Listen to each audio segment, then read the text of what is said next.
minasyaitonirrajim. Bismillahirrahmanirrahim.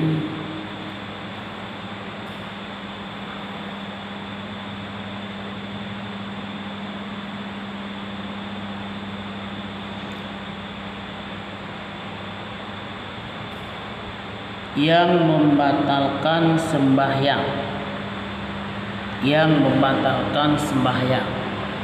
kita bicarakan ini tentang yang membatal sembahyang. Batallah sembahyang dengan salah satu yang tersebut ini. Batal sembahyang dan pupuk salah sabuh akan tersebut itu. Satu, bercakap-cakap dengan sengaja. Yang kedua, bergaruk-garuk 3 kali berturut-turut. Yang ketiga, melompat atau memukul sekali dengan kuat. Yang keempat, makan. Yang kelima, minum. Yang keenam, kena najis. Yang ketujuh, berhadas.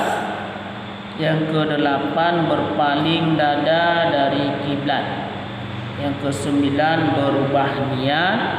Yang kesepuluh, menambah rukun fi'li dengan sengaja. Yang ke-11,